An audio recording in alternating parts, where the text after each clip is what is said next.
Welcome to Timeline Iran. I'm Babak Kalwar. We invite you to watch this interview with Mr. Gary Sick, conducted in New York in February 2023.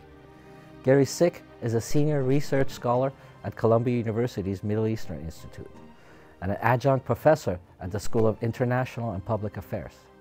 He served on the National Security Council under Presidents Ford, Carter, and Reagan, and was the principal White House aide for Iran during the Iranian Revolution and the hostage crisis. Mr. Sick is a retired captain in the U.S. Navy with service in the Persian Gulf, North Africa, and the Mediterranean. He's a member of the Board of Human Rights Watch in New York and founding chair of its advisory committee on the Middle East and North Africa. Mr. Sick is the author of All Fall Down, America's Tragic Encounter with Iran, and October Surprise, America's Hostages in Iran and the Election of Ronald Reagan. We discussed Iran, the 1979 revolution, and President Carter's involvement or responsibility in the Shah's fall. We hope you find this interview of interest and ask you to like and follow the Timeline Iran podcast.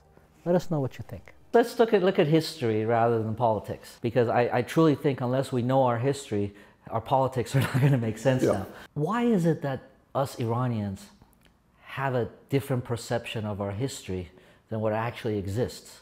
When I look at the 20th century, the concessions with the British and the Russians, the constitutional movement, World War I, the devastation of that, again World War II, and up until very recently, we were in dire straits.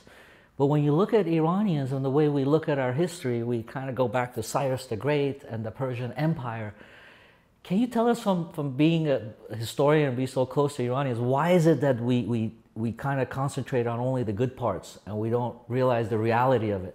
Well, I mean, I really do think that's human nature. Persia had a wonderful history, glorious history, and it was world leader. It was basically the dominant power in the world, or at least in a certain part of the world. It's hardly unusual that Iranians would want to look back on that and remember that as where they came from and what they are. It's true with every major empire. If you look at the Egyptians, they look back on their history, and Turkey with the Ottoman history. There are countries that were major empires, that were world leaders, that were superpowers in their day. The people who grow up in those countries absorb that. I mean, you have the story of the kings of Iran. This is something that every child knows and reads. Iran's performance in the last 2 centuries has not been wonderful. They've been attacked, beaten up by other people, had territory taken away from them, very bad rule. The Qajars certainly were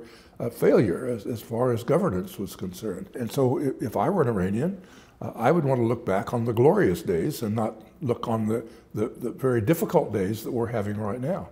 But how does that help us in dealing with with today? We're missing this piece of our vital history. Actually, it not only doesn't help, it makes it worse. Because if you are basically looking at Iran in the days of its glory, of Cyrus the Great, and you're using that as your yardstick of what Iran should be doing today, you're going to be very dissatisfied with what you find. And in fact, the world has changed in the meantime. There is, in fact, no way that Iran, as a middle-sized country with good resources, but not endless resources, is going to be able to compete with Russia and China and the United States, which are much greater in territory and have vastly greater resources. You can play an important role. I say the same thing about Americans. Americans have this image of the rugged individual out on the West, and this sense that basically if we just put our minds to it, we can do anything, and we're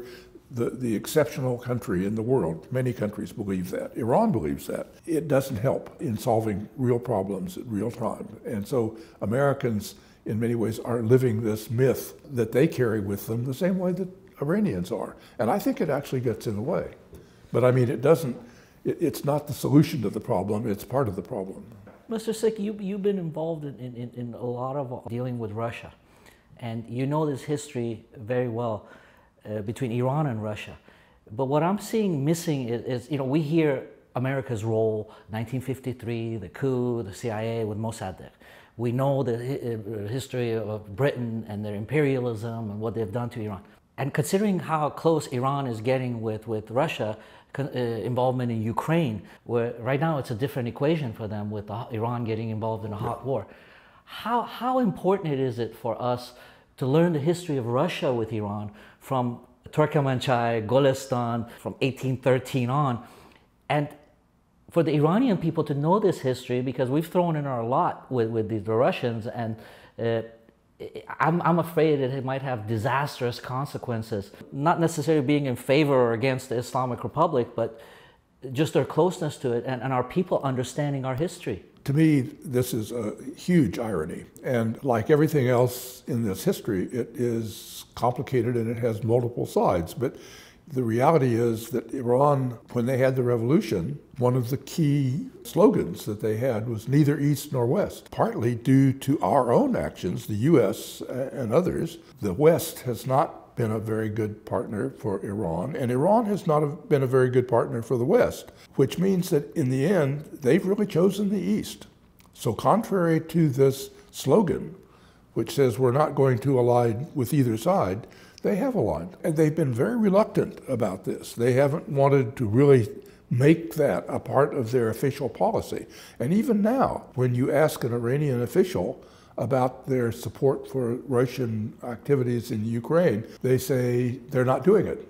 Iran denies the fact that the Iranian drones are being used, which is foolish because everybody knows that, in fact, they are. And there's incontrovertible evidence that they're being used. But for Iran, this is a very uncomfortable thing because they have, in effect, aligned themselves with one side in this global competition. Not only that, but they are really assisting an imperial power to take over another country. This is an extremely uncomfortable position.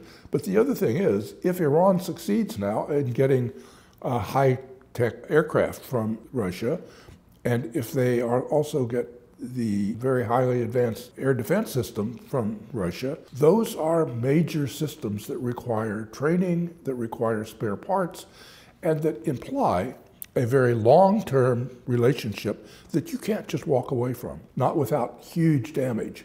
So Iran is gradually working itself into a position of really looking east and aligning itself with Russia, which is terribly ironic because Russians and Iranians have not agreed on anything for years, and they don't trust each other. They really do not trust each other. But out of necessity, they're coming together. They are two of the most sanctioned countries in the world, and they share not only their own experimentation about what to do about sanctions, how to evade sanctions and all, which the Iranians have become very good at that. They are surviving under very, very difficult circumstances. And the Russians are now taking lessons from the Iranians. But it's even more unusual that Iran, a country under tremendous sanctions, is able to produce equipment that the Russians are not able to do for themselves. Making model aircraft, drones are really model aircraft. They're more sophisticated, and they've got, in many cases, all kinds of additional things. They have cameras that are really very good. They carry bombs or other munitions. But at the same time, the fact that Russia would need Iran to provide them with weapons of this sort is just incredible. And so these two countries that really don't like each other and have distrusted each other for centuries are being pushed together by circumstances, and we'll see where that goes. You have to be skeptical, that this is going to work out well in the end, both because I think the Russians made a mistake in trying to take over the Ukraine, and also that the Iranians are making a mistake of putting their trust in the Russians to save the two of them. And if you've got the rest of the world against you, and what you're doing is really an abomination, it is not likely to cement a relationship that's going to last for a very long time. So I'm very skeptical about whether this will work out. But it is, nevertheless, that's where things are going right now. Mr. Sikh, I appreciate your comments regarding watching the film, both the positive one and your critique of it. One of the things that I brought up again, through the years, this has kind of come to my attention is two things of what we knew in 1979. I've talked to several people, in the intelligence community, and everybody says, we didn't know. We didn't know the Shah was sick. We didn't know what Khomeini was about. We didn't know his idea of Islamic government. These 2 points are a little bit hard for me to swallow, because I just came back from France. I talked to very high-level academics who have very close contacts with the intelligence, and they knew that the Shah was sick, those doctors going back, and a lot of them say they communicated that with Western intelligence sources. They told me specifically that they have told Americans. Now, I have never got anything concrete or written about that, but how is it that we had a lapse of this important in our intelligence gathering? Like everything else, it is complicated, but okay, let's just start with me. Okay, I was the desk officer, if you like, in the National Security Council dealing with Iran and at the time when the revolution took place. So what did I know? I mean, I can answer that question. I may not be able to answer what the CIA knew or what some individual off in France says that they knew. People's memories are very peculiar. They learned afterwards that the Shah had been quite ill and in fact had cancer and was dying during this period of time. Does their memory serve them well? Do they say, oh, we knew about that in advance? Where did they say it? I mean, this is one of the things that I always ask people when they tell me, oh, I knew that this was the way it was going to turn out. I knew that the Shah would fall. I knew that this was inevitable. I say, where did you say that? Where did you write that? Because I would really like to just see it and the date that you did it. And the reality is that people's memories conform, they absorb the idea of the revolution, and it seems like it must have been inevitable. And then their memory, faulty memory, tells them that in fact they knew this all along. They didn't. And even if I suspected that the Shah could fall, but I didn't write it down and say anything because, in fact, the chances that the Shah would fall were quite small. If you look at the situation, the Shah has almost unlimited funds available to him. He has a very sizable army that is extremely well equipped. He has a ferocious and fearsome national security system called SAVAK, which is supposed to know everything that is going on in the country. And he is an international statesman who is known to people all over the world, and he's done favors for all of the most important people in the world. And people like David Rockefeller and Henry Kissinger are absolute fans of his and will go to great lengths to help him. And what do you have on the other side? You've got a group of clerics operating out of the mosque, mostly unarmed. The only idea that they have to sell is that they want to get rid of the Shah, not impose a Islamic government, because they didn't even talk about that until much later. Yes, Khomeini had lectured about it, but if you listen to his talk when he was in Paris, Notre-le-Château, he didn't talk about imposing an Islamic government. That surprised most Iranians. They knew they were getting rid of the Shah, but they didn't know what they were getting in return. So where would you place your bets? I was in that position.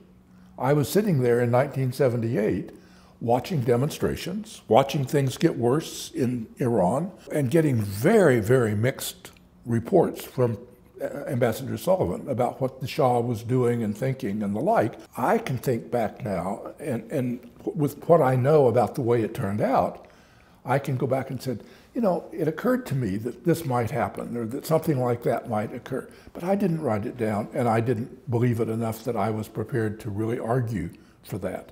And a lot of people's memory works the same way. They see the outcome, and then they suddenly become much smarter than they were at the time, or at least much more convinced of their position. I really think that's what happened, because sitting where I was in the White House, watching all of the information come in, the official information at least, that was coming in, flowing across my desk, sometimes hundreds and hundreds of pages of information every single day. It was huge, and the U.S. government focused on this later. In that process, nobody was telling me that the Shah was ill. There was one point where the embassy in Tehran, the U.S. embassy, had been hearing rumors about his health, and so they actually sent a friend of mine up to the Caspian to talk to the Shah, and he came back and said, you know, the Shah says he's had a bit of a cold, and that's basically all there is to it, and they dismissed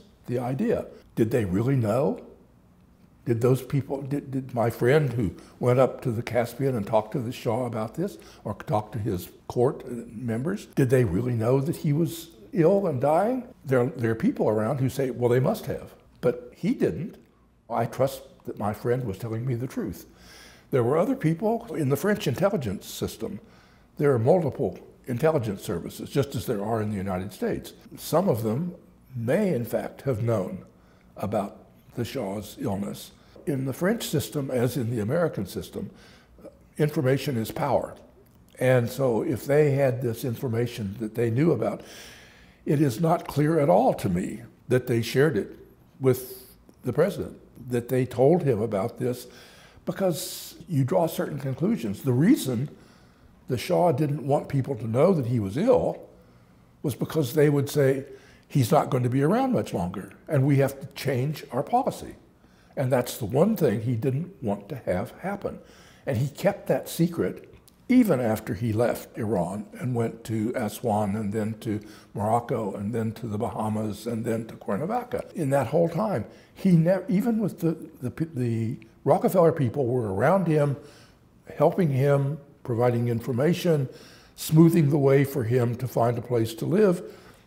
And in all of that, he never told them. It was only when the French doctors showed up to treat the Shah that the doctors told them finally what was going on. One can argue that, oh, well, everybody knew this. Everybody didn't know this. And maybe I'm just stupid. I was sitting in the White House reading all of the intelligence cables that were coming in, interviewing Iranians who were coming in and out of Iran, talking to people who were making business trips there back and forth. And I never heard that. I can say for myself, I didn't know that. And I should have. By all rights, I should have. And maybe it's confusing to people because people believe that American intelligence knows everything. And that is also a myth. In fact, it's amazing sometimes what American intelligence does know, but it's also pretty amazing sometimes what they don't know. That was simply the reality this time around. And I have a friend of mine who died recently who did an after-action report about the revolution, about the CIA and the way it handled itself. He worked at it for several years.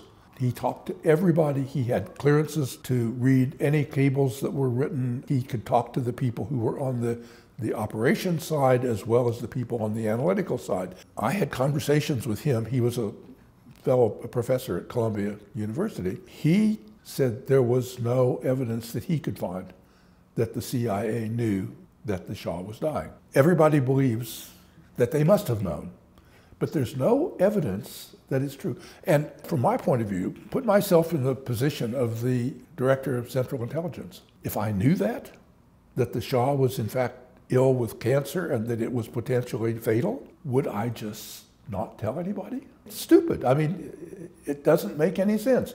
And yet, nobody was doing it. If there were people in the CIA who knew this, they would not have sat still. This would have been one of the great intelligence coups of the century. They wouldn't just sit on it and not tell anybody. And yet, that's apparently what they did. So, as I say, I can't speak for the CIA, I can't speak for anybody else, I can speak for myself. And I was there. I was there for the whole thing, from the beginning of it to the end of it. The first I learned about the Shah's illness was after he got to Mexico. Thank you for that explanation. One of the areas, let's go to 1953. One of the things we've discovered in that coup, talking to both sides, one thing I learned from them, and both sides, the monarchist side and the Islamist side, and the Mossadegh people, is in 1953, the participation of the clergy in overthrowing Mossadegh, the involvement of the Islamic side. According to Zahedi, the original CIA MI6 coup was failing. And what changed the momentum in those 2 days was bringing Kashani with Burujerdi and Behbahani into the whole movement. And that's what tipped it over. Now, fast forward to Secretary of State Madeleine Albright coming and giving that kind of apology for our involvement in that. It kind of confused the Iranians a little bit, because to them it seemed like, I know she was talking to the Iranian people and not the government, but you can understand how that might cause confusion. People think she's apologizing to the same people for overthrowing Mossadegh that were involved in it. It might seem like a fine point, but it's kind of taken this relationship between the United States and Iran to this point, where we're taking 100% responsibility, not only for 1953, but in assuming that responsibility, which is true, I think we should come clean with what we did. But it also takes responsibility for years of imperialism, of British imperialism and Russian imperialism, where we've actually come and acknowledged it, and we're taking on a lot more than we should for that. There is reality, and then there's the perception of reality. The important fact is that we were involved. We didn't do this by ourselves. The Americans didn't. We did it certainly with the cooperation of the British intelligence, but we did it with cooperation with a lot of people in Iran who really were prepared to cooperate with this, who were opposed to Mossadegh, and who basically could be purchased, if you like, to actually go out and revolt. So that's the basic fact. That was there. And Iranians knew more about this than Americans. From an American point of view, this had always been a covert action. So it was one of these things which, from the government's point of view, you weren't supposed to talk about this. So there were no books written about the 53 coup. Actually, some books that were starting to be written at the time of the revolution, but they'd never been published. So Americans have a very short memory. They didn't remember this. Americans do not go around all day thinking about Iran. This is just not true. Only Iranian Americans or Iranians do go around thinking about Iran all day, and they mistakenly believe that the U.S. government and the President of the United States, all-knowing, all-powerful, that they're thinking about Iran all day. And I can tell you that in September, when Jala Square took place and the revolution became a real revolution, I mean, I regard that as the turning point in the revolution, Jimmy Carter was at Camp David with Begin and Sadat, and had actually gambled his entire presidency on the fact that he was going to get these two very tough characters to come to some kind of an agreement. He had no agreement going into this, and when Jala Square took place, he was at Camp David.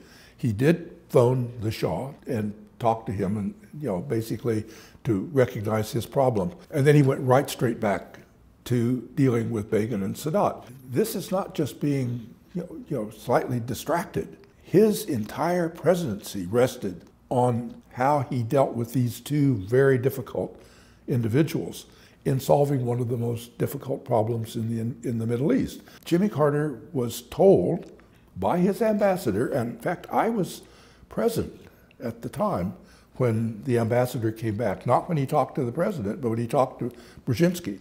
I was in the room. There were just three of us, Bill Sullivan, Brzezinski, and me. And I'm the young note taker in the room. Sullivan was back on vacation. This was in August, July or August of 1978. And he came back on a vacation, and he was actually going down to Cuernavaca, where he was planning to retire. And that was the first time I ever heard of Cuernavaca. And then, of course, it came up later on because that's where the Shah ended up. But I brought Sullivan in.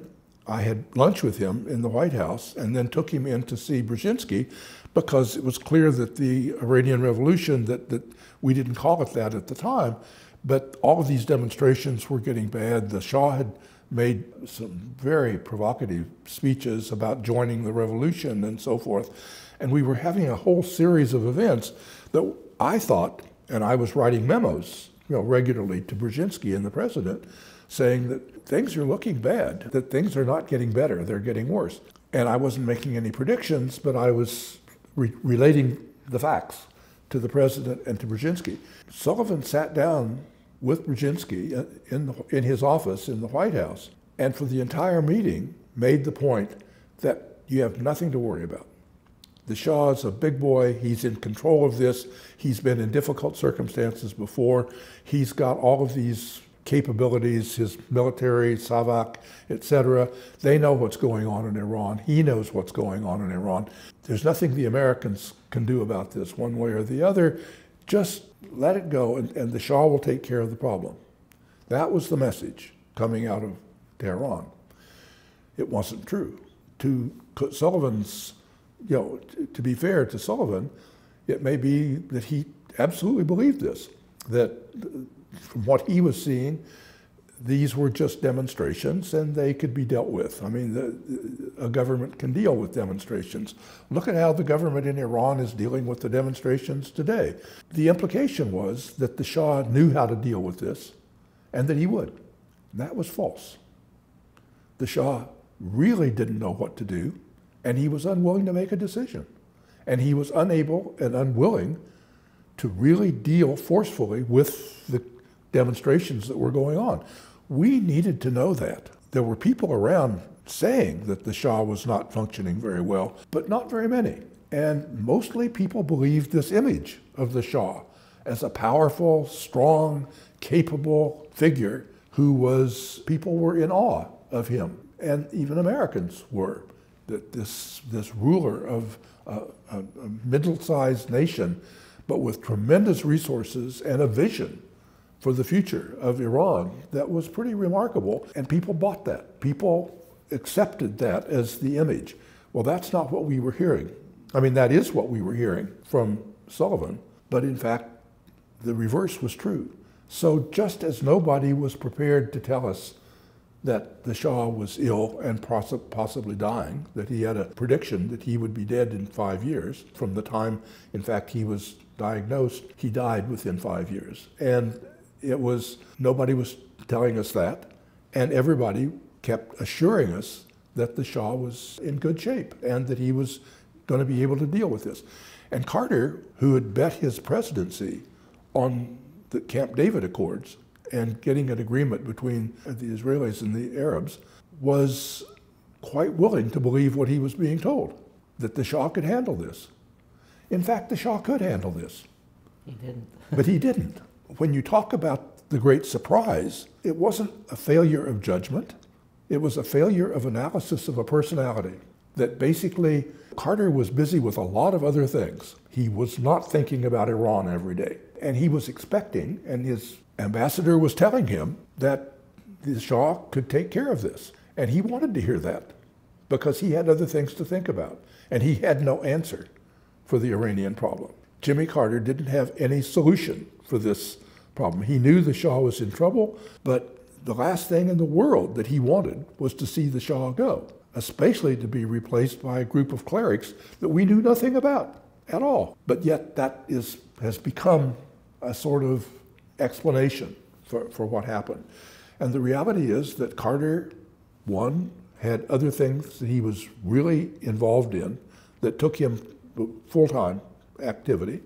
And secondly, he was being told by people that he trusted, at least at the beginning, that the Shah could take care of this problem himself, which was true, but it didn't happen.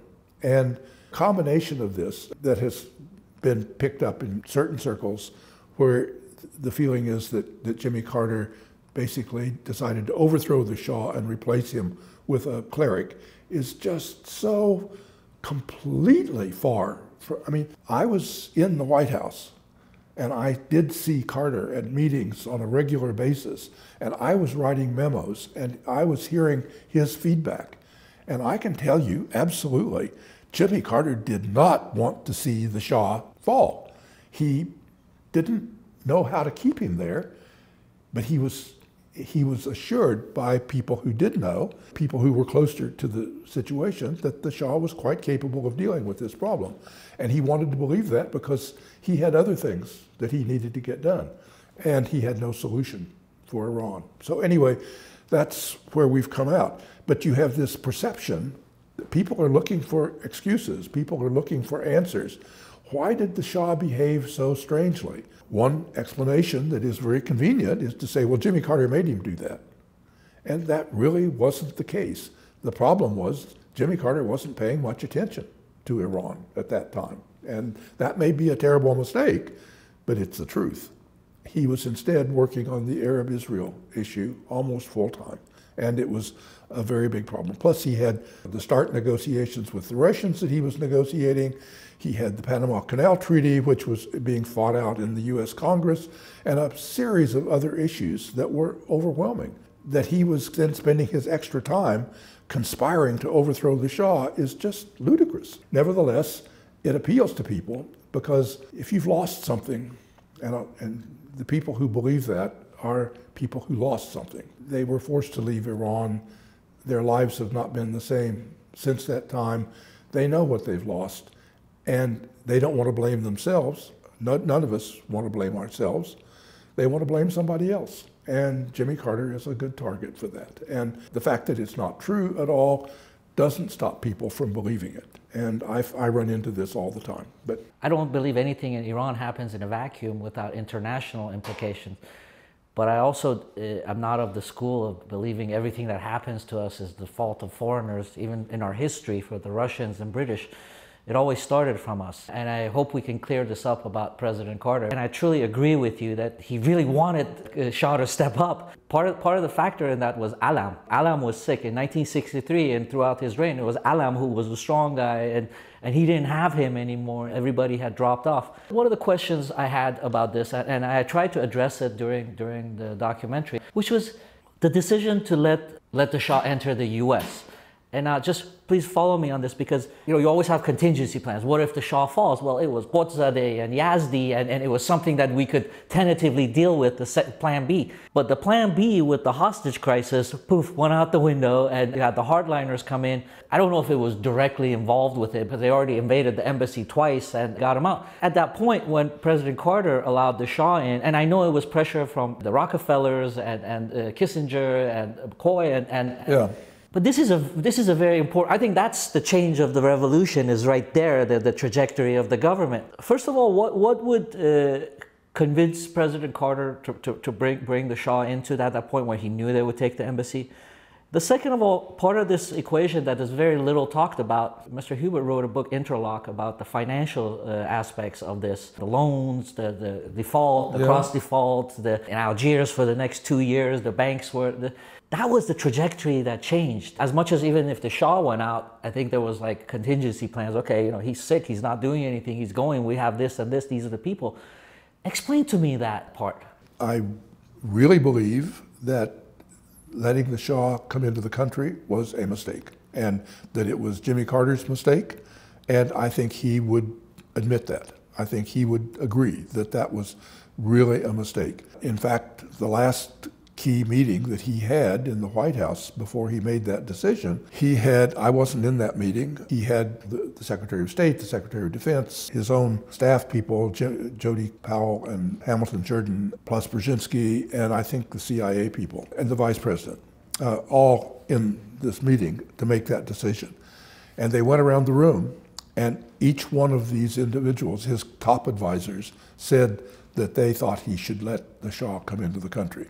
And there were two reasons for that. One, the Shah had done us a lot of favors. He actually was our representative in the Gulf. We had anointed him to defend American interests in the region. This was Nixon and Kissinger, and they had actually made that offer to the Shah, and he accepted it.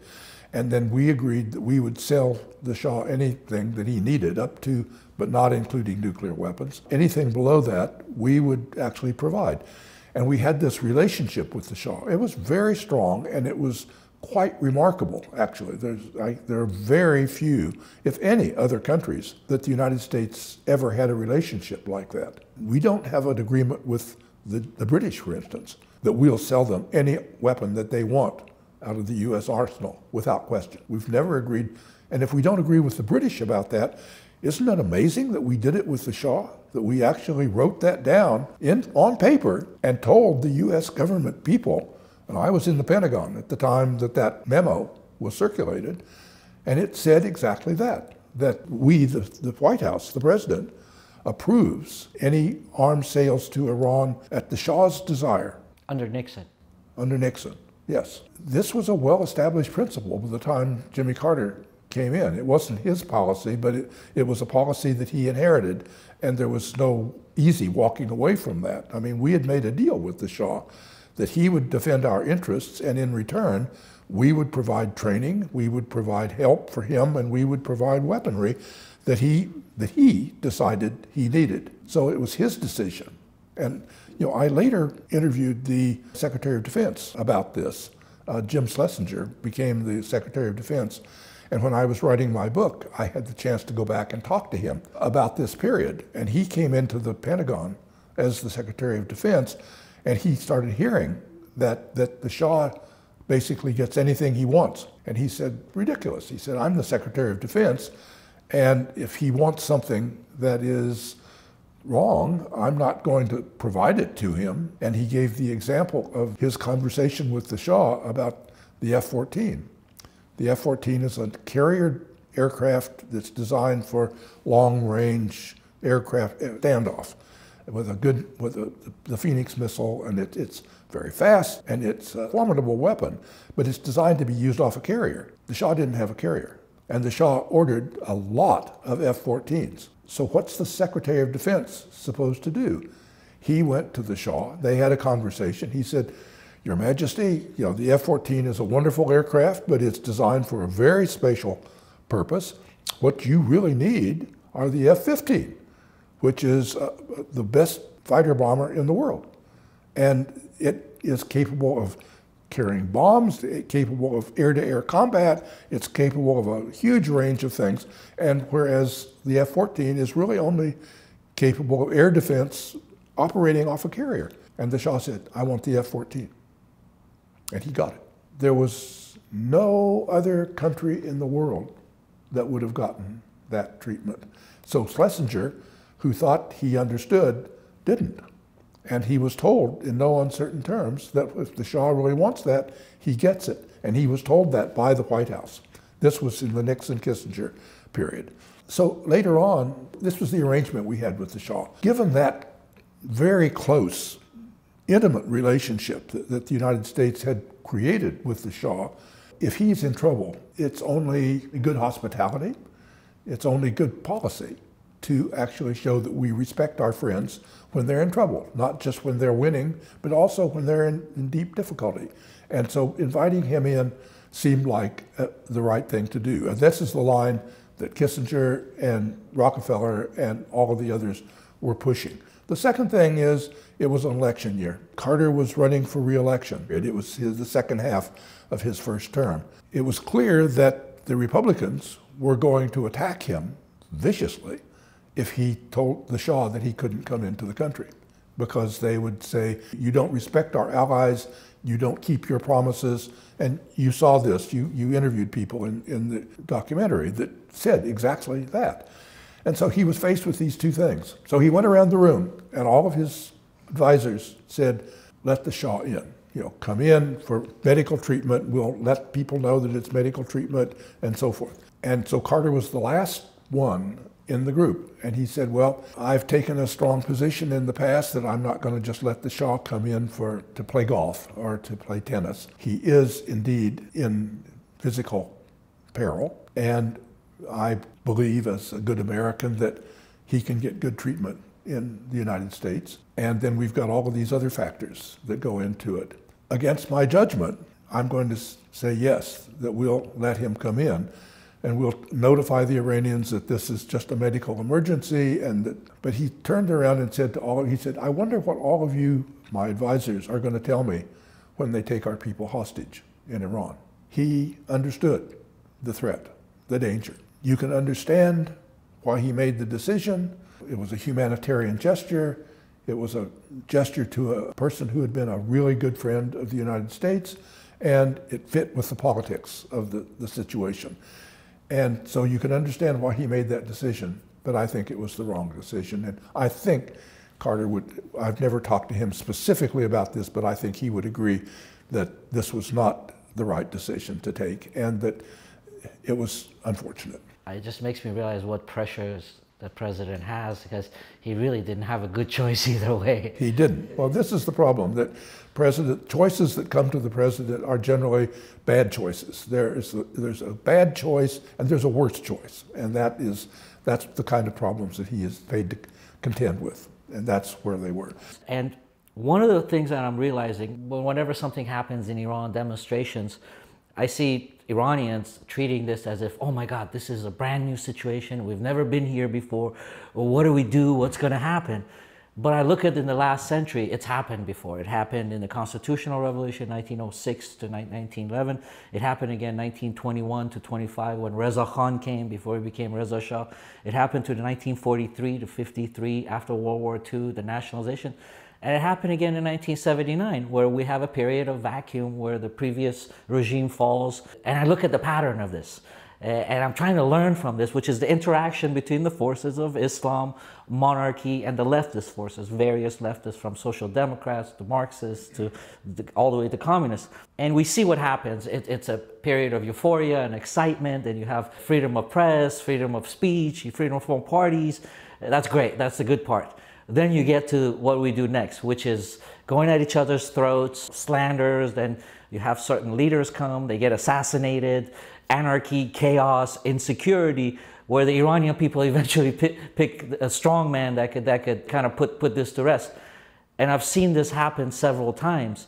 Do you think it's possible for Iranians to come to an agreement where it's not a zero-sum game? The history you spell out, I agree with absolutely. And I would phrase it slightly differently, and that is that the Iranian people have revolted or have shown signs of demands for reform and revolution about 5 or 6 times over the last century. That's rare.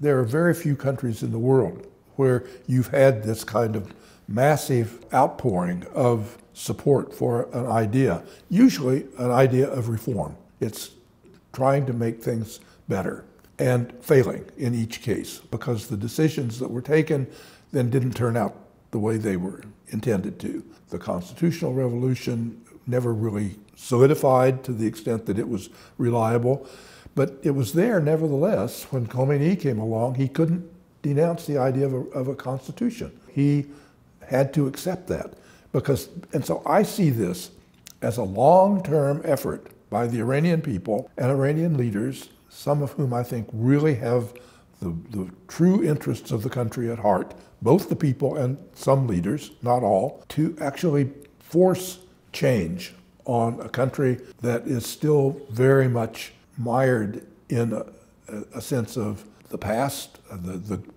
glories, but want to see that come true again. They would like to see Iran take its proper place in the world. And that's what it was intended to do, for instance, in the Islamic Revolution, that they neither East nor West. We're going to stay out of these great power fights, and we're going to stand up for ourselves, and we're going to be taken seriously as a nation. Now they've aligned themselves with the East. They've completely broken their association with the West, and the governance that is going on in Iran is not a great improvement over anything that happened before. And I could argue, I think, that it's worse than the government that they had under the Shah. I think a lot of Iranians would share that view. The question is this actually getting any place, or is it just going around in circles? That's an open question.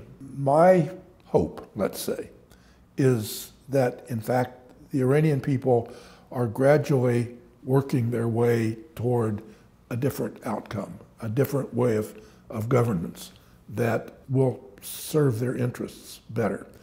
This is not a good way to go about it, to have revolutions or mini revolutions or revolts every 10 or 15 years. This is not a good idea. On the other hand, it shows a persistence. It shows that the Iranian people are really not happy with their country and the way it is right now. And they would like it improved. They would like to see it be respected. They would like to see it be a major player in the world. And there have been moments along the way when that was becoming true during a lot of the Shah's period, when the Shah agreed to be the American protector in the Persian Gulf. Well, that was a huge change, and it meant that Iran was getting a degree of respect, and the Shah was getting a degree of respect that had probably never been true since the days of Cyrus the Great. You have during the revolution and afterwards. I thought during the Obama period, when they really began a negotiation of the nuclear issue, the JCPOA, Americans were talking to Iranians, and Iranians were talking to Americans, and Iran was in fact negotiating as an equal power with all of the major countries of the world. And this is pretty amazing. This is not something that is minor, and it also speaks to Iran's capabilities. Their diplomatic capabilities, their ability to in fact come up with strategies and policies. And Iran was the major player in these negotiations, which were then destroyed by stroke of the pen by President Trump. But there were signs when Zarif came back to Iran after the negotiations of the JCPOA, he was greeted like a rock star. And is there anybody in the government in Iran today who is treated like a rock star? No, absolutely not. Nobody has that degree of respect. But they did for a brief moment. I think it was the United States that messed that up. And in that case, I think we deserve to be identified as the bad guy in the scenario that was working out. We were the good guy originally because we were willing to try. And then we were the bad guy because we actually walked away from an agreement that was working and we had nothing to put in its place. We should be ashamed of ourselves as a nation for doing that. Iran is trying in its own way to move toward a different outcome. The problem is, if you're viewing it from the geostrategic point of view, is that this is a long process and it's not going to happen today or tomorrow. It's going to take a long time for this to work its way through the system and to come up with an answer that is satisfactory. That you say, as I agree with you, there has to be some kind of a government that has space for differing points of view and alternative perspectives. That's a very hard thing to do. And given Iran's history and past, I think it's particularly difficult to do because you have this memory of glory on one side and then this recognition of failure on the other, and it's impossible to bring those together. And people are trying to find ways out of this, and they call it reform. It's a change of government. It's a change of perspective that will let people actually function. And Iran has come up close to that at various times along the way. In the period after World War II, when there was reform, the constitutional revolution involved real reform. It never got implemented the way it was supposed to, but it showed that there was a willingness there to do that. Even the Islamic Revolution talked about reform and then didn't do it. And it surprised everybody by actually setting up a government that was completely different than anybody had anticipated. People did not go out in the streets and march to get an Islamic state. That's not what they were talking about. They were talking about overthrowing the Shah, but the big problem of revolutions is people want to change, but they don't ask what comes next. They assume that if you get rid of one thing, everything will be just fine. And it never, ever works that way, which is why revolutions are a particularly dangerous way to change government, because you destroy something and you really have nothing to put in its place. And I think that's where Iran is today. So on one hand, I think that the Iranian people are determined to get there, but it may be a very long time in happening. And which is getting back to kind of our policy of this bipolar policy of dealing with Iran, from 1953 coup to bring in the Shah, then 1963 President Kennedy putting pressure, and then Nixon and Kissinger coming and giving him carte blanche, and a few years later, and even now we go from President Obama negotiating with him to President Trump coming and canceling this deal. You can understand how the Iranians might feel. They're confused, and they feel like there's no way we can ever deal with the U.S. There's no concrete policy. I'm not so idealistic. I see what's happening in Congress now between the Republicans and Democrats, and I know we got our own issues. But at some point, we got to come together as a country, as a government, as Republicans and Democrats, as Americans, and realize our national interest Maybe internally we can have these divisions, but we can't keep having these divisions on how we deal internationally. Tell me how you think that could be solved. Well, I don't know how that could be solved. I mean, it's like so many of the other issues. It's like the Iranian people want reform. Okay, what does that actually mean? How would you get there? How can you actually implement a policy that is going to be a change of government that is not catastrophic, but is instead constructive, that actually finds answers to some of people's questions?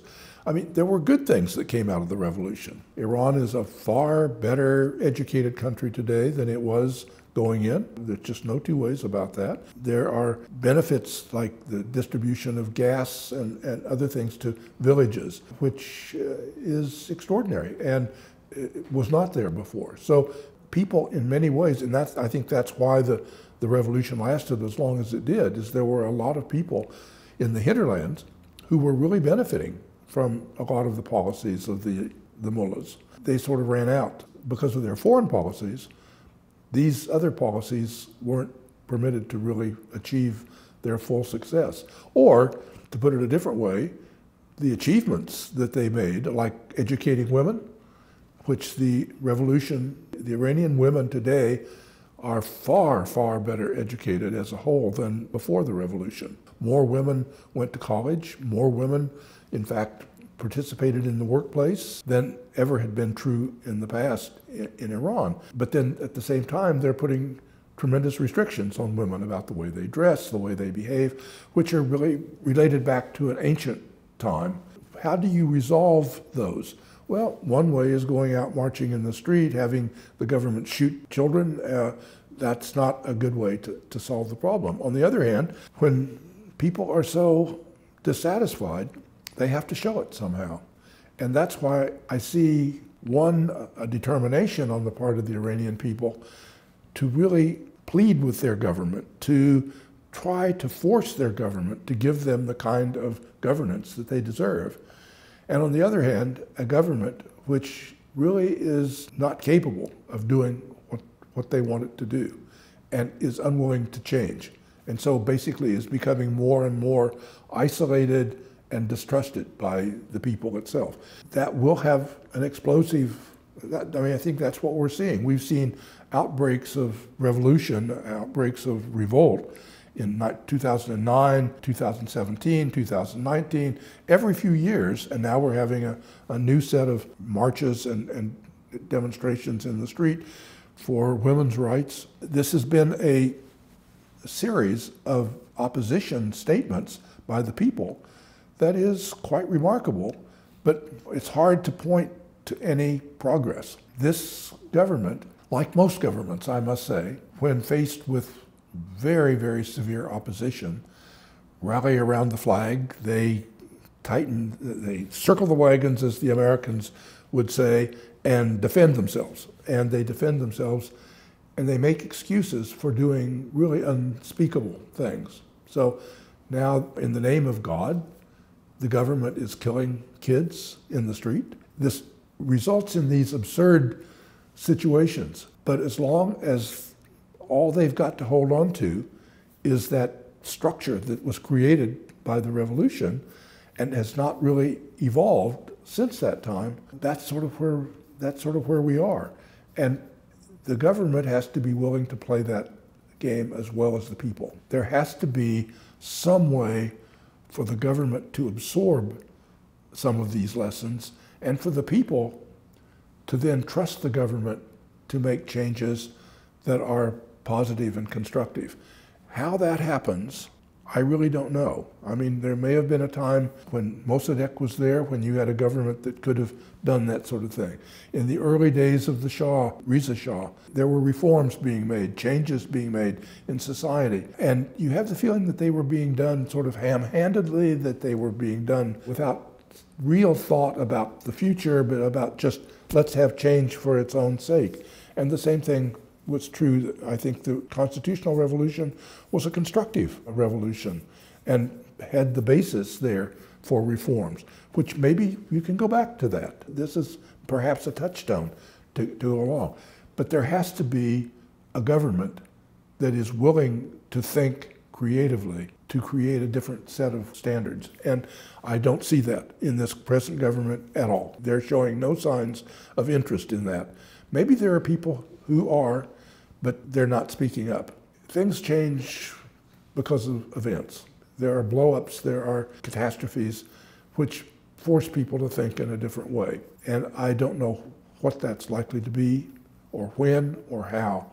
It's just that I'm very skeptical that there's going to be any serious constructive change in the governance of Iran in the relatively near future. I just don't see it. But I think the Iranian people are demanding it, and that they will keep demanding it until something happens. But I can't say when that's going to happen or how. I feel like we might be getting into a war with a country that we have very little understanding of. How do we adjust ourselves as Americans to deal with this, where it's not just a seesaw swinging back and forth? And again, I'm not trying to put you in this position of how do we create compromise between Democrats and Republicans, but for people in your position, in you know, national security positions, and maybe for them to consider this, how do we create this consistency that your counterpart on the other side doesn't feel like, hey, I don't trust this side, I don't trust anything they say? Yeah, there are so many parts to this, because when Iran took the hostages, I really do believe that Carter's decision to let the Shah in was a mistake, but I also think that on Iran's side, taking the hostages, taking the embassy and holding it for more than a year, almost 2 years, was also a mistake, a terrible mistake. And because that went along, we had a situation which is the first televised foreign policy crisis in American history. TV was just coming in a big way when the hostage taking took place. And you had American cameras, news cameras, out there in front of the embassy every single night for, what, 400 days, registering bearded young men raising their fists and shouting death to America. And maybe this was all for show, but it was being beamed right into all of the living rooms of Americans in the United States. And every single American was really absorbed in this, what appeared to be a titanic challenge, basically, to both to the United States, to its foreign policy, and to a lot of the things that we stood for. And of course, a huge challenge to international law and the like. There's a whole range of things that happened. That vision of Iran as fanatic young men raising their fist and shouting death to America was stenciled on the American psyche. You couldn't think about Iran any other way. That was the image of Iran. And that still exists. One can argue about the rights and the wrongs and the goods and the bads and who was responsible and who wasn't responsible, but that's the outcome. That's what has happened. And as a result, there simply is no constituency in the United States for an agreement with Iran. When Obama began negotiating the JCPOA and started with a concession that we would concede that Iran could enrich its own uranium, that was a big giveaway at the beginning. And that's what made the discussions possible. And it worked. It opened up the possibility of a discussion. And Americans and Iranians, at least some of them, found that they could work together. They even liked each other. Some of us had known this for a long time. In government terms, it was a new thing. They worked together. They came up to it with an agreement. And the agreement was certainly not perfect, but it was a remarkable agreement in many, many ways. And the United States made a big concession at the beginning, but Iran made many, many big concessions at the end, which made the agreement possible. That's what an agreement is supposed to be. That's the way it's supposed to work. And then we had the very bad luck of having a wild president come in who really had no respect for any of this, the history, the background, any of it. Just he was going to be the tough guy and come in and throw out the agreement and show how he could get a better agreement, which he didn't. He failed completely and made things far, far worse than they ever were to begin with. Well, you know, we've had some bad moments in our relationship. It's just like we were starting to deal with Iran in a somewhat respectful, constructive way right about the time of the 9/11 and the attack on Afghanistan and then on Iraq, where in fact in Afghanistan, we simply couldn't have we couldn't have had the outcome of creating a new government in Afghanistan if it had not been for Iran's assistance. Iran actively helped us do that. And there were a lot of people in the U.S. government who recognized that. And then President Bush turned around and denounced Iran. After all of this and the cooperation, denounced Iran as the axis of evil. You're right. I mean, if I were an Iranian, I would say, well, what do you want from us? We do our best, we try, and then you simply spit in our face and slap us down. Or you simply ignore us and go your own way and pretend that none of this is really happening. A lot of it is politics, and a lot of it still comes from the hostage crisis and the enmity that was created by the hostage crisis. No politician in the United States wins any votes by doing something good for Iran. It's exactly the opposite.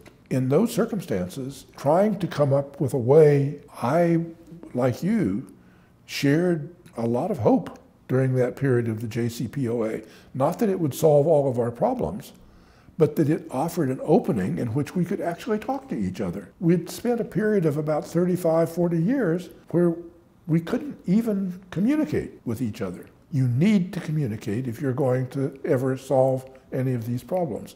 And unfortunately, since Trump walked away from that agreement, it's been nothing but downhill. Iran has increased its nuclear program far, far more than it ever had intended to at the beginning, for sure. And we have imposed sanctions on everything in Iran. The combination of the two is just deadly.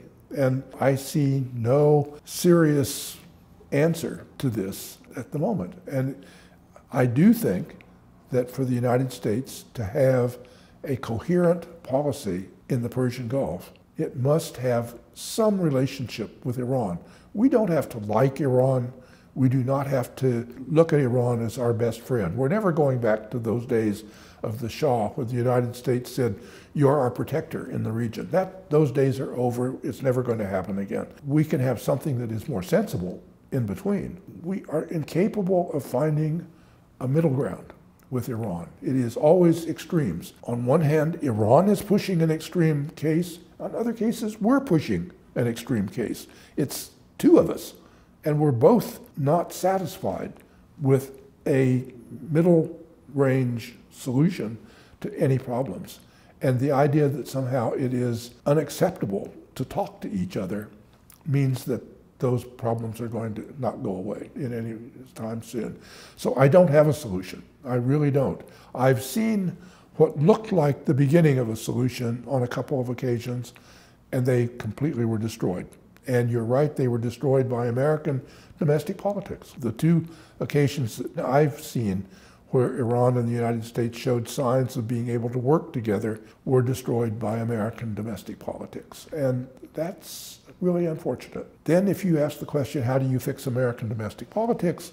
We're talking about something completely different. So basically, my feeling is we've seen the possibility. It's just that we've not been able to follow through on it. That is probably going to take a while. With respect to Russia, I heard this for many years, and I didn't give it much credence. Russia in 1979, Iran. I talked to a lot of the monarchists, and they said, well, Russia was involved. Russia was playing things from behind. I have not been able to find anything concrete or solid about that. But follow me on this.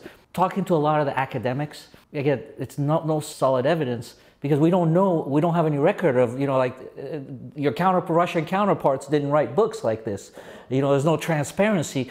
We have no idea what was going on with Russia and Iran at that time. But part of that takeover of the embassy and the change of trajectory, I have heard and smelled Russia behind that. So we're still saying students stormed the embassy. Colleges were closed for 2 years, so these were not active students. These were young people that stormed the embassy. That whole thing, have you ever seen or saw a hint of that? I had good friends in the White House who were Cold Warriors, and they assumed that this revolution in Iran could not take place except for Russia getting involved, that was a necessary factor.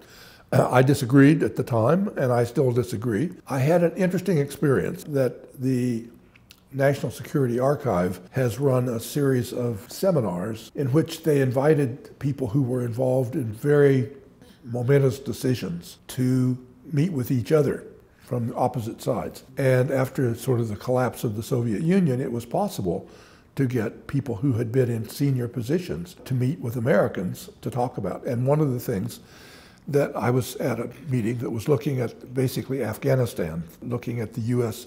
Russian conflict in Afghanistan. But in the process of that, the station chief for the Soviet KGB was at this meeting.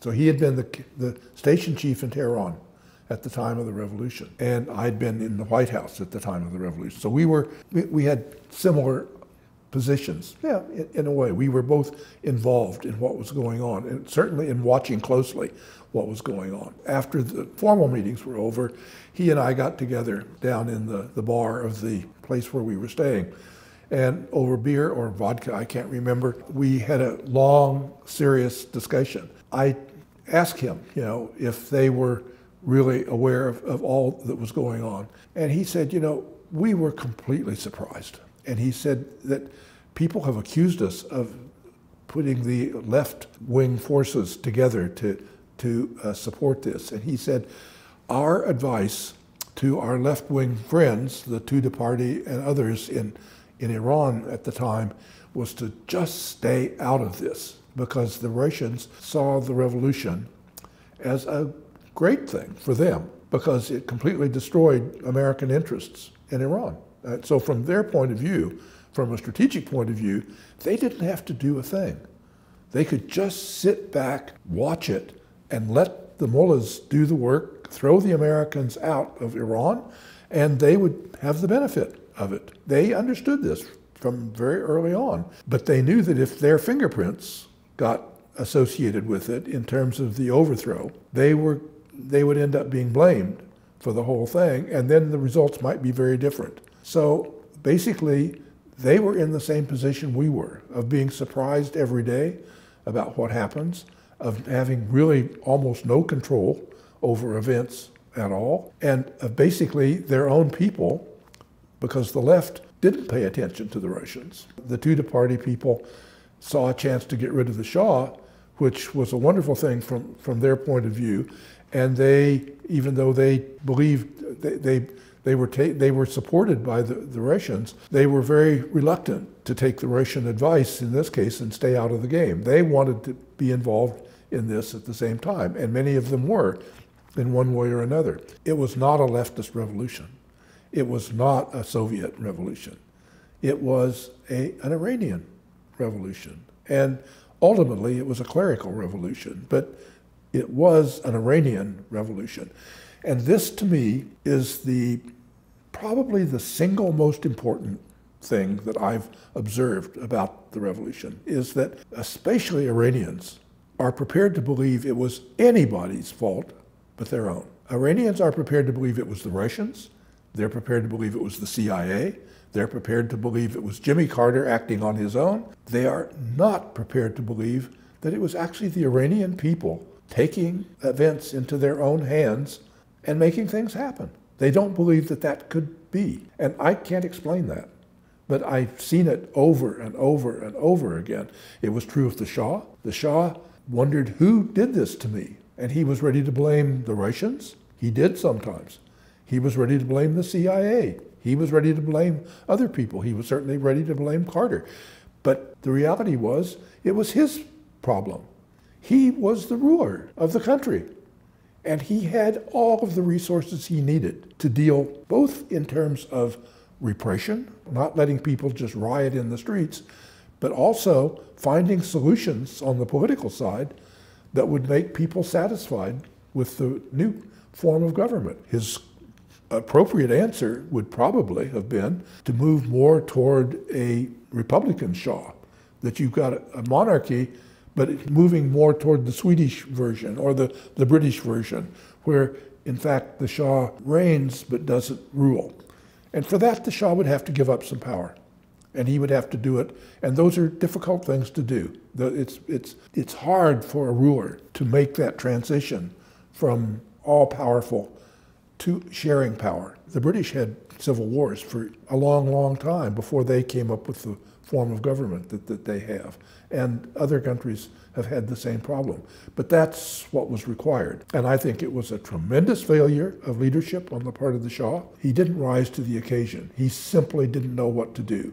He wasn't willing to kill his own people in great numbers, and yet he wasn't prepared to really make changes that would have had any kind of an effect on the revolution and stop the whole thing in its tracks, which he could have done. I can't explain that. I'm hoping that with your documentary, you can give us a better idea of what was going on in the Shah's mind. What was he thinking? Because he, above all, had the tools, the capability to in fact do something about this revolt, and he didn't do it. He surprised us, and he surprised almost every government in the world that was watching this. Lots of governments and lots of people look back on this and say, oh, I understand, I knew what was going on. It was inevitable. It could only have happened this way. That's nonsense. People didn't really understand what was going on. They were surprised by it over and over again. And only after the fact, after it's all over, they become very wise. And they know exactly how all of this happened. And they don't. The Shah was the center of the action. The sad truth is that he did very little. He really didn't. He couldn't make a decision. A lot of his key people, his military people, deserted because he was unwilling to let them do their job. So you had the butcher of Tehran resigning his commission and moving to France because he couldn't get an answer out of the Shah. Why? What was the Shah thinking? Why was he acting the way he was? Certainly, with a civil war in a country, outsiders are not going to come in and solve the problem. It has to be people on the scene. And yes, outsiders can help with money and arms and various other things, or advice. But if you've got nothing at the center, if you've got nobody making decisions in the Yerevan Palace, it's impossible for a Jimmy Carter to come in and decide what needs to be done. Jimmy Carter knew nothing about Iran. The Shah had at least 37 years on the throne where he had a lot of experience. It didn't show. His experience seemed to count for nothing. He could not make a decision. It was a really difficult time for everybody. If you are successful in figuring out what the Shah was thinking and why he behaved the way he did, you will do indeed a great service to everybody. That would solve a lot of people's problems about trying to understand the revolution. You hit it on the point when you walked in. You said, I was wondering what state of mind the Shah was, if he was making right decisions at that point. Which, me growing up, all of us Iranians, even Americans, we looked at him as such a character that he's above human conceptions of. As I looked at his healthcare, it was incompetence on his part from the beginning. Yeah. So from there, I started looking at him as a man, and not as a king, and not as omnipotent character. And you're right, his character analysis has to go a long way here. Maybe you can tell me how this compared to how us as an intelligence community looked at his personality. So I'm putting in my mind, again, not the king, just this boy, where he grew up. It's a very soft place. It's a very comfortable. It's like heaven.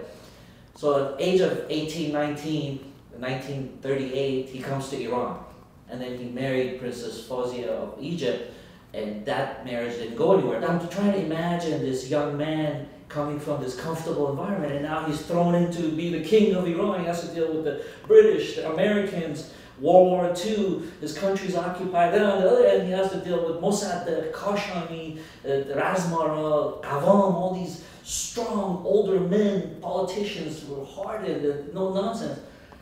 Right from there, I'm trying to imagine this personality of how it developed and how he was powerless until Razmara was assassinated. And then this coup, we hoist him up to this position.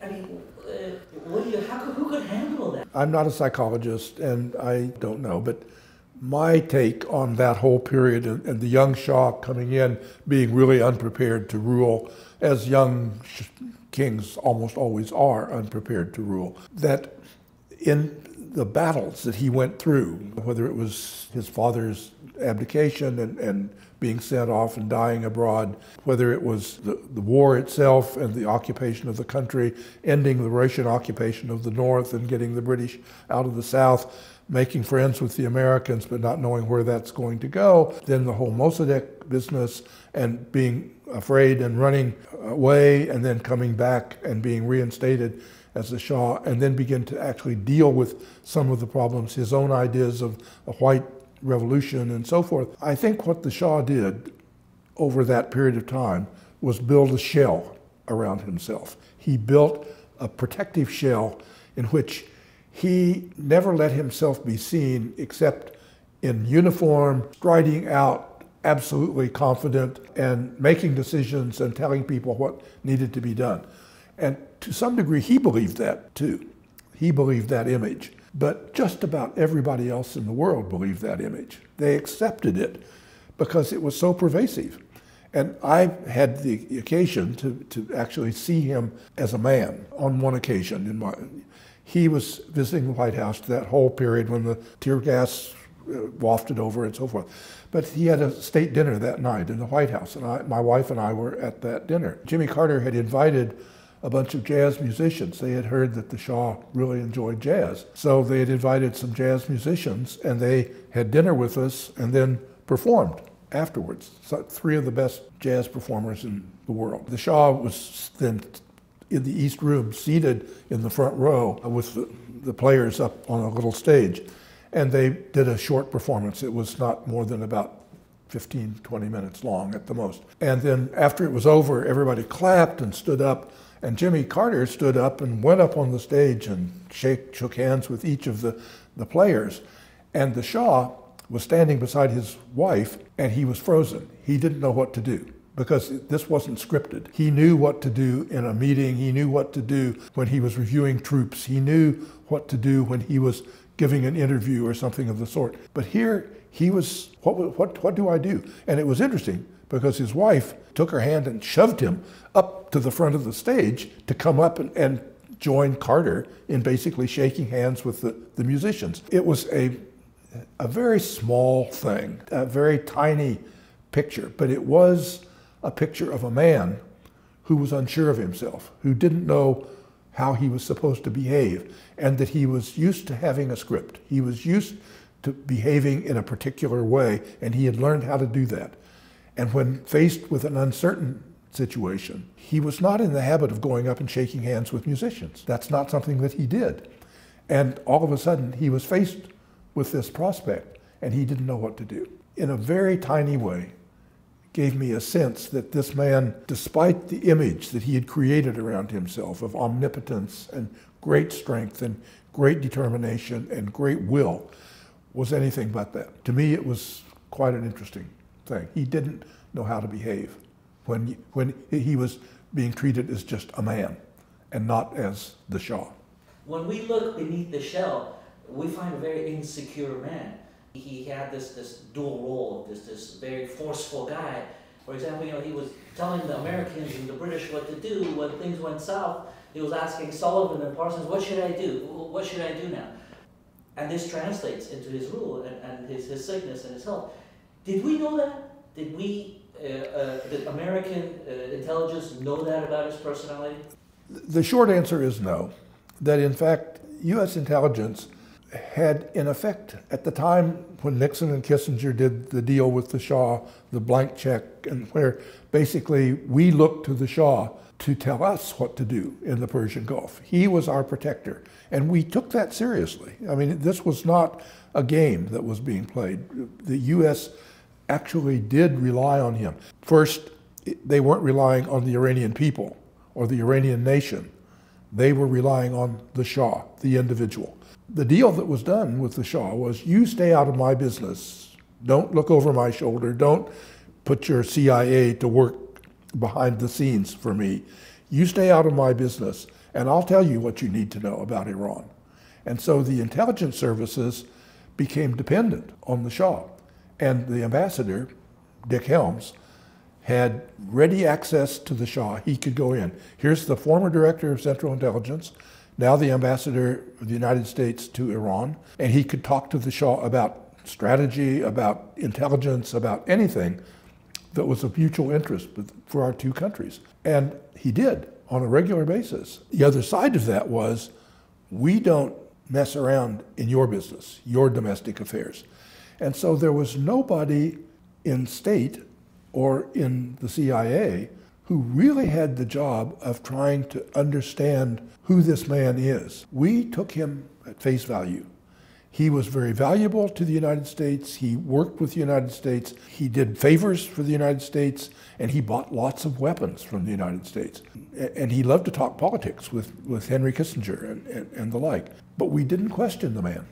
We didn't question whether the image that we were dealing with, whether this character that was at the center of our policy was who he pretended to be.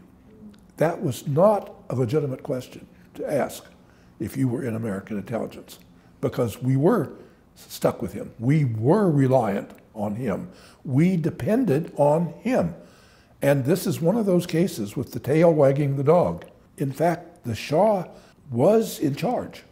And because Americans didn't go around all day thinking about Iran and thinking about what we should do in Iran, to have someone there who was running the country, who was managing the security of the region, who was sharing our interest in finding out what the Soviets were doing just over the mountains on the other side, all of that was extraordinarily helpful.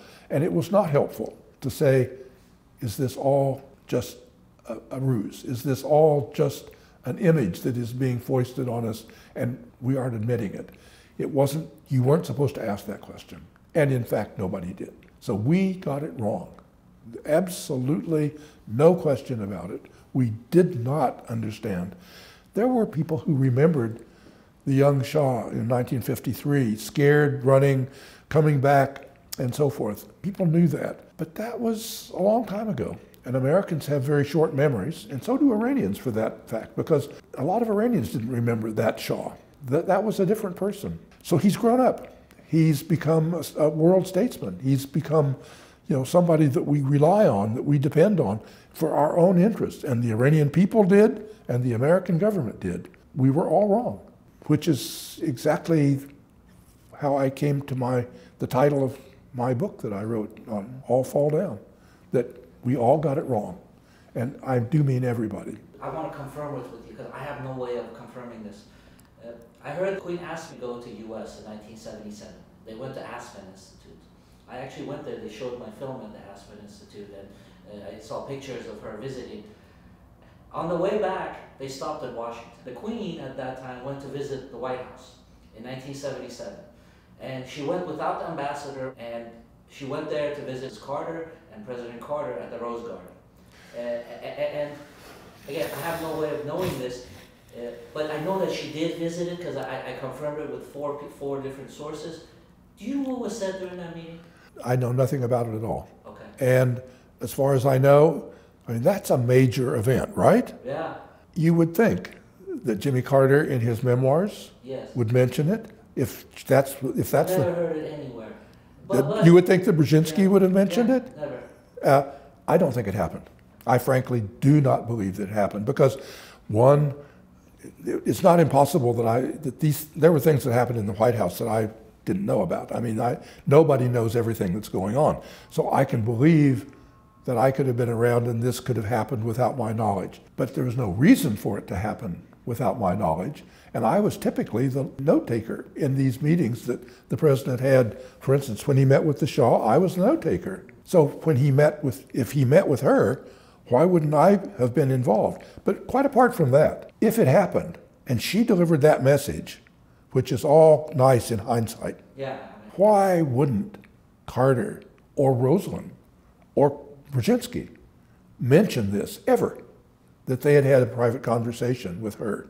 I don't believe it. I really, truly do not believe it. And it's the kind of myth-making that I hear all the time, and I agree, I'm quite willing to accept that you've had it from 4 different sources. I have my own sources. Jimmy Carter, Brzezinski, Rosalynn Carter, that's three sources, and me. And we all say no, didn't happen. I'm just confirming. I don't know. It may have been a social visit, yes. The fact that she could have come in, said hello to Carter and Rosalind and had tea and then left, you know, I can believe that. That she delivered a really powerful political message, I really don't think so. I really do not think so.